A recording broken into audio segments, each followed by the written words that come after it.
What's going on, guys? My name is Connor, and today I have a review for you guys on the Rolex Submariner 14060.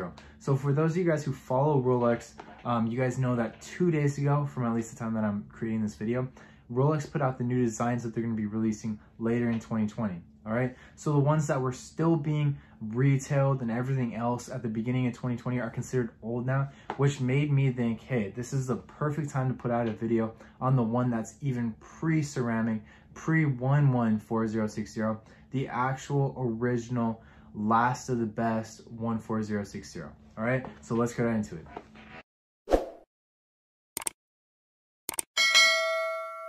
Alright guys, so just looking at the outer box of this watch, you guys can tell that it's nothing like the newer box that they use today.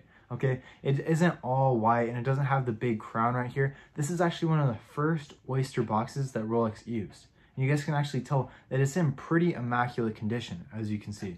If you guys are lucky enough to buy this watch and actually have the box with it, it's going to probably be beat up, and the odds are that you're actually not going to have the box to go along with it. But this is the original box that it came with when the watch was actually purchased. All right, so just sliding off the top part of this box, just like you can slide off the top of the newer boxes, you guys can see that all the paperwork goes along with this watch. Okay, so you guys can see that the serial is right here, the ref number is right here, and it's actually the longer ref number. So if you guys are buying this watch, the newer model, it's going to come in with a warranty card, and it's just going to have the 14060, but this one is the 14060 obviously, and it has all the additional digits along with it. And then getting past that, I just want to show you guys that this is actually the full 1-year warranty. So rather than the 5-year warranty that Rolex has now, it used to actually be only a 1-year warranty, and you'd have all the details on here, the name of the purchaser, and this is what they used rather than the 5-year warranty card that they use now. If you guys want to see the new card, just check out one of my other Rolex unboxings and reviews. But I actually also have the original serial Geneva tag that went along with this as well. And it still has the barcode and everything, which is insanely rare to find. And then this was the separator that they used to use for this little folder right here to separate between the paper and the actual booklets that go along with the watch. And what booklets go along with the watch? You guys can see that this is the Rolex Oyster booklet. And this is not something that only went along with Submariners. This is one that they gave with almost all the Rolex watches that got retailed. But this is obviously the factory service. But this is the booklet that only came with Submariners. Obviously the Rolex Submariner booklet, you guys can scan through this and maybe compare to the newer Submariner if you guys have one. But it's totally different. And it's in a crazy good condition compared to how old this is, considering how old it is. But like I said, this is the factory service booklet. As you can see, very different to the newer one also. Just scanning through it for those of you guys who might want to pause and just take a quick look at it, for those who are curious. And then, I don't think I mentioned, but this is totally different than the actual holder that they use nowadays. So the one that they use now is actually a leather, and it's going to have one part, just one little opening that's going to have the card holder, and then on the flip side you're going to be able to put the actual factory service here. You're not able to hold all the paperwork like you are with this watch, and it's not a plastic as this one is. All right, so getting past that, we're just going to get into the actual real inner box of this watch. It's just going to pop out like this, just like the newer ones would do. And as you can see, I have the extra link right here, and also a part of the watch that came out when it was first serviced by the original buyer. Okay, so Rolex nowadays, if you guys don't know this, when you bring in an older watch to get service, they take the older parts and just give you the newer parts. Why do they do that? Not just to mess with you, not just to take it away just so they can sell it, but because they don't want those parts getting loose, because people that buy those parts can put them on fake watches and then sell them as real watches. So someone that's authenticating the watch, as long as they change the outer part of the watch and not the inner, it's pretty hard to tell. And the inner part is obviously what you pay for when you're buying a Rolex. So, all right, so let's open this up. All right, so when you open up the newer ones, you're just going to be able to see the watch. It's going to have a different holder. It's not going to have this dust part to cover it up, but this is totally different.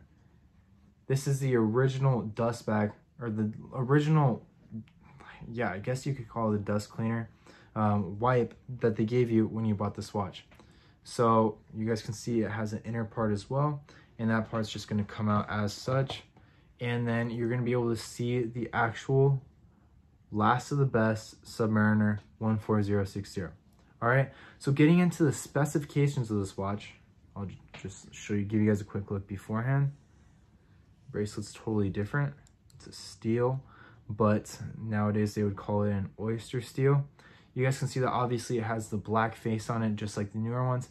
And a fun fact for you guys, the model before this, before they called it a 14060, was actually the first Rolex watch to have a sapphire crystal face on it. So a lot of you guys won't know that, but you guys can say that the older Submariners were the first to have the sapphire crystal on it. So yeah, I found that pretty interesting when I found that out. And like I said, it is a stainless steel bracelet, but they did not call it the oyster steel bracelet just yet. And then just looking at the face of the watch, it has the same dots that they do now, but with a less quality lume on it. All right. And then obviously the rotating bezel for divers. So they originally added that bezel just for divers, but people ended up using it for different regular activities that they have through their day. And what they use it for now is if they have an activity or a deadline for work, you can just put this arrow right here on whatever time it is. And then whenever the minute hand goes around all the way, you just know it's been an hour. You can also do that vice versa when it comes to the hours. So if you have a 2-hour deadline, you just put this arrow where the hour hand is right then and there. And then once it's gone past by 2 dots, you know it's been 2 hours, which is pretty useful. And I think it's pretty cool because, I don't know, I mean, it makes your watch more interactive, all right? So just putting this way so I can give you guys even more details. Looking close up, you guys can tell that it is the mechanical automatic movement of this watch, and it's also water resistant just as the new one by the same distance. You can go just as deep with this watch as you can with the newer Submariners, which is 300 meters for those of you guys who don't know. And one of the perks of having this watch, and one of the things that I would highly advise you to do if you guys have one, is you can hold on to it for a bit. Why would I hold on to it? Because the newer Submariners are obviously coming out. For those of you guys who don't know, it was about 2 days ago that Rolex announced that and showed the different designs. But this watch when it retailed was about $3,000 to $4,000. And then after the newer ones came out, the 14060, these went to about the retail cost of the newer watches. Okay, so rather than being 3,000 or 4,000 like they were when they came out, you were able to sell this watch. You're now able to sell this watch for $7,000 ish. Granted, the newer ones retailed at about $8,350 if I'm not mistaken. Actually, I think it's closer to $8,000 for the no date. But these watches jumped when the newer ones came out. So imagine how much the value is going to go up when those newer Submariners come out. All right. So keep that in mind. I don't know the time that you guys are going to be watching this video, but it's definitely something that you guys should know if you have this in hand or if you're considering buying. All right. And then one of the things that I like about this watch and that I feel like was way ahead of its time was the double folding clasp.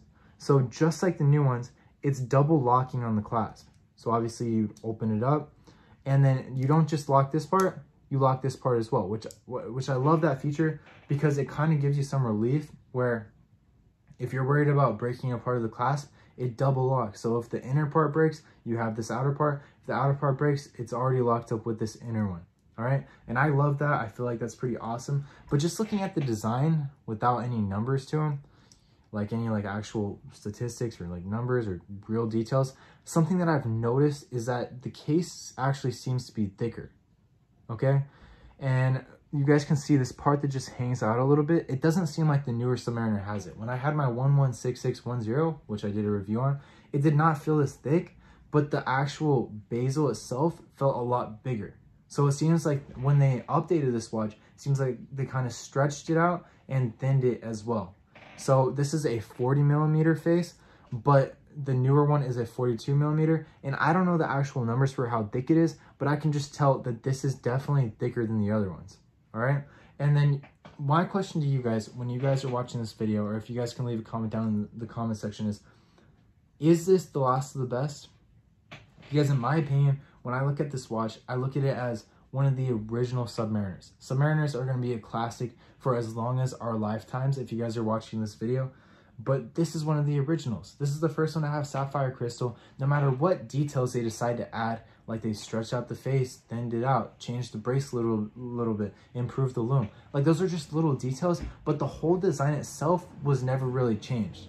This is always going to be a classic piece, and it's always going to be a watch that you want in your collection if you're any sort of Rolex collector, all right? So that's honestly my overall take on this watch, and that's one of the reasons why I love it and why I felt like I should definitely do a review on it, because I don't see too many of them on YouTube. But yeah, do you guys agree with that? Do you guys think that this is the last of the best? What do you guys think of the ones that came out after this when they added the 1 to the front of the ref number? And what do you guys think of the newer ones that are releasing? If you guys have not seen them, there are a bunch of different exotic colors, especially on the Datejust. But in my opinion, they don't look as classy as this, and they just kind of look all over the place and they look cheaper. This looks firm, it's a real statement on your wrist, and this is a watch that I would take over any of the new watches. So let me know what you guys think. Let me know how you think it compares to some of the older watches and some of the newer watches as well. But as far as its time, I think this was one of the best watches to come out at the beginning of the 2000s. And it's a watch that I feel like anyone should have if they consider themselves a Rolex collector. All right. So thank you guys so much for watching. Make sure to leave a comment and subscribe if you guys have not already. And I'll see you guys in the next video.